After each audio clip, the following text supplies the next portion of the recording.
It's Friday, it's taco night. I got that this time. Ooh!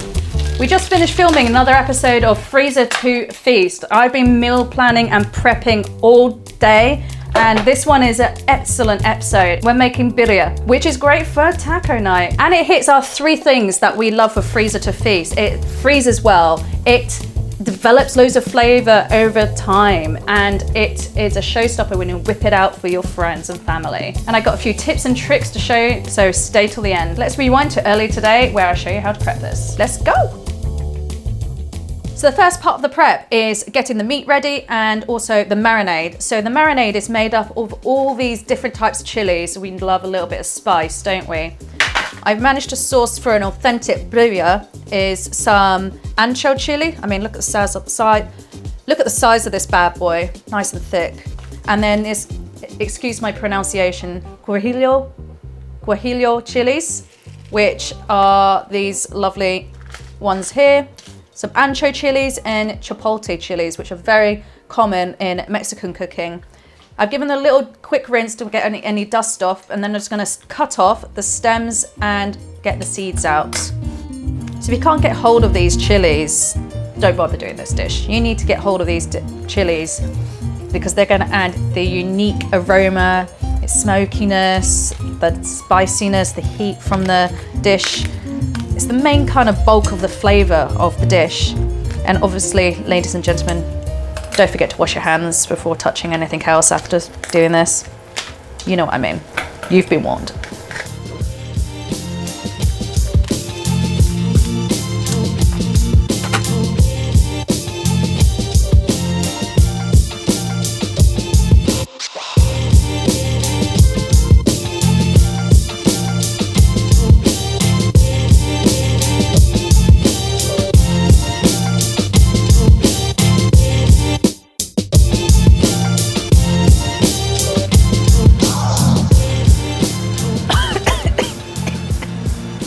Smoking hot.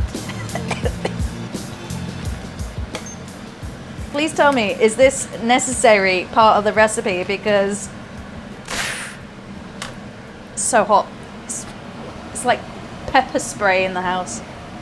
Now we're going to soak. Turn that off. No, I don't know if I can breathe without that, but it's noisy. Now they're charred for a little. Now they've given the little smoking. We're going to soak them in some water. Can't even speak now. There. We're going to soak them in some water. And this is going to essentially rehydrate them. So I'm going to use two types of cuts of meat, the beef, for this dish. Traditionally it's with goat or lamb, but I'm going to use beef for this because this is what I've got hold of. I'm using oxtail and I'm using shortrib, both on the bone. Going to give a lovely amount of collagen, flavor, and they're really cost effective. They're perfect for slow braising. So I'm gonna give them a really good seasoning with some salt.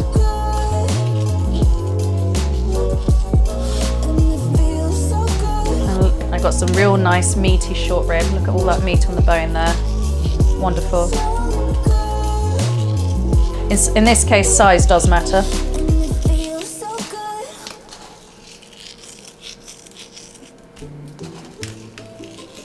I'm going to go generous with salt, and I've seen some recipes they season it with some ground cumin, so I'm just going to give that a good old rubbing all over. That's it. Give the meat a good old rub. Hands in there. Get your hands in there.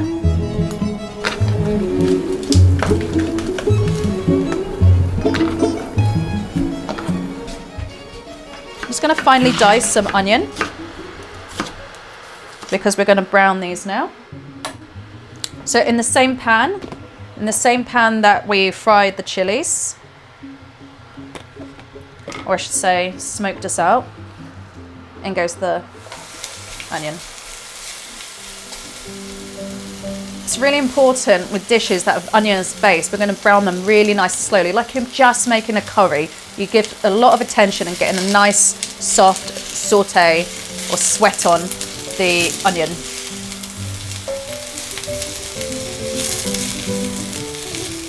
I'm going to turn that down a little bit.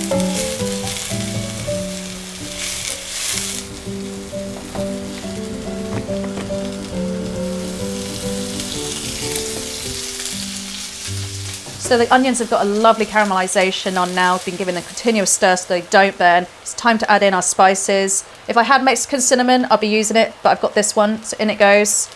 Some bay leaves, some coriander seeds, cumin seeds, and cloves. Whole seeds are going in, so we can give them a little gentle toss in that oil to release all their flavour. I'm going to add in some garlic as well. You'll probably notice I'm adding everything in whole. Oh, that one escaped.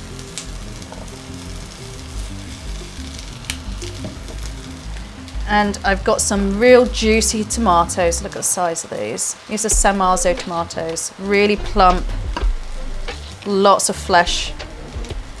Gorgeous. If you don't have these, you could use tin tomatoes.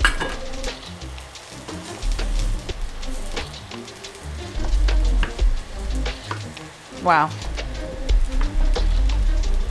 It's going to add a really nice body to the sauce. Let's give them a rough chop.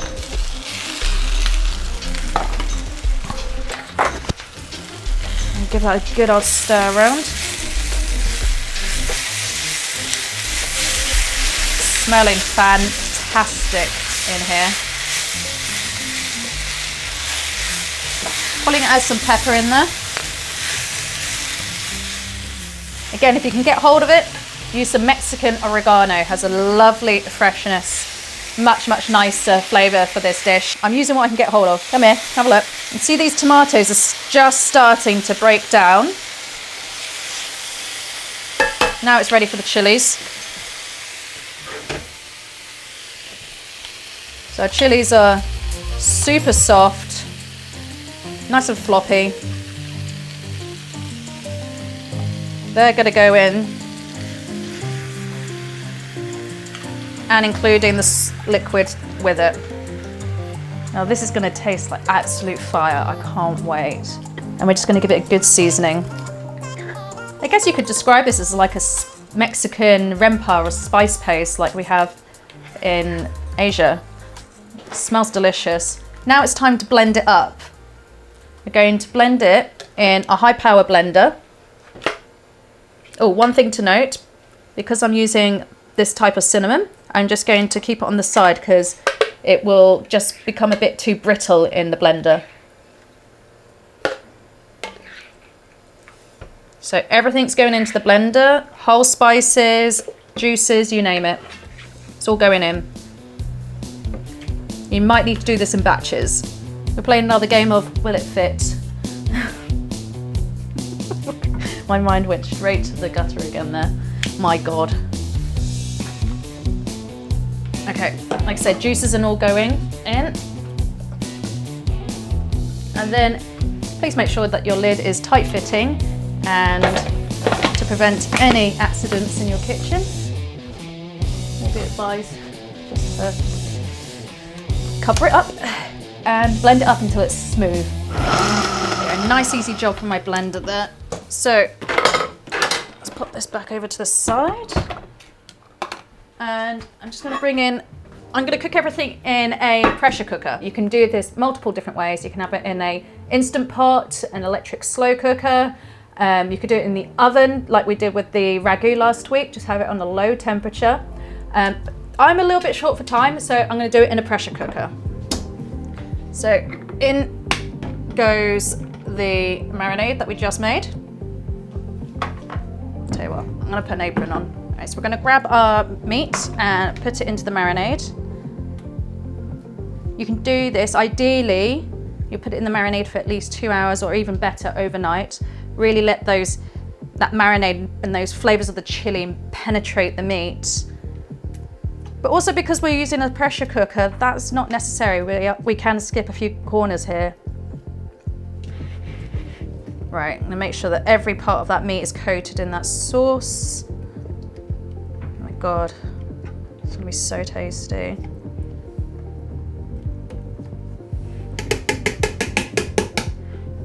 And then I'm just gonna top it up with a little bit of beef stock. I would if I can get it open. There we go. And that's just to make sure that all the meat is covered in the liquid. think that might be enough. So all that meat is nicely submerged in the marinade and that stock mixture. For a little bit of acidity, I'm gonna add in some vinegar. And then I'm gonna bring this to a gentle simmer. That cinnamon that we pulled out earlier before blending, that's just gonna go back in. Haven't forgotten about it. And then I'm gonna put the lid on and bring this to pressure. Please be careful with using pressure cookers. Always read your manual. Mine's a beast because I used to use this in my old Michelin kitchen. And I cannot remember how the lid goes on. Did it go to the gym already? Right, on she goes. And then I'm gonna cook that under pressure for about an hour. And then I'm gonna check it. Right, that's the end of the first part, the hardest part. The meat is marinated, it's cooking. It'll be on there for 1 hour, so I've got 1 hour back to myself to prepare the rest of the meal or have my own free time again. See you in a bit. So my pressure cooker has been working for about 1 hour and it's depressurized, so I'm gonna have a look inside. It smells so good in this kitchen. I should have just done arms day in the gym. This is the true cost of bulk cooking. There we go. You're gonna have to come have a look at this. This smells so good. I will grab some tongs. What you're looking for is the meat is just gonna fall apart. Oh man, that's super moist. Oh my gosh, that is gonna be incredible. Okay, I'm gonna try get this into the bowl. You know, meat's gonna taste good when it just squelches like that. Oh my God, Liz, I can't say that. You know it's gonna taste good when meat just falls apart like that. So you need to shred the beef, but I feel like it's barely gonna need any of that because I just poke. So what we got here is this layer of fat that's on the top of this consommé. Look at that, liquid gold. I can't wait to tuck into this. So I put a little bit of the meat, shredded meat, into the bowl, along with some of that sauce. And I'm just gonna finish it off with some raw diced onion on top. Now, if you don't like the very strong pungent onion flavor, my little tip for you lovely followers is to blanch it with some hot water, then rinse it with some cold water straight away. And that will take away some of that really pungent onion flavor. And then I'm gonna roughly chop some coriander, finish it on top. And of course, some freshly squeezed lime to squeeze all over the top. And so we've ended up with this beautiful bowl of birria. Look at that. Let's finish it off with a little bit of freshly squeezed lime. Just a little bit of acidity to cut through all of that richness. Let's give this a taste. Make sure, oh, I absolutely love it when the meat falls off the bone. Make sure I get a lot of that sauce under there. Well, great acidity, loads of flavor and depth on the different types of chilies, the smokiness coming through, plus the richness from the meat, but then you got a little bit of that shyness from the lime coming through. Lovely, absolutely love that. I feel like this dish was a perfect example of a really good plan ahead freezer meal because it's delicious, it's full of flavor, it's really cost effective, and I'm gonna get so many different uses out of it. So how am I gonna turn this from a freezer meal to a feast? Well, you've all probably heard of birria tacos, and I can't wait to try it. That will be our bonus recipe later on. And my little tip for you, if you're going to make birria tacos, is invest in one of these. It's the giant ice cube trays. You've probably seen them. These are silicone ones. They're fabulous. I use them for everything. You can put your birria pulled meat into one of these and that will make a perfect taco portion. That's right, you're gonna have portion size taco meat on the ready in your freezer that you could pop the ice cube out and pop it into your pan and you're ready to go. Now that is a showstopper. Who doesn't love a taco party? Liz, you've never had a taco party before. Where's my invite? I didn't invite you, baby. Okay, well.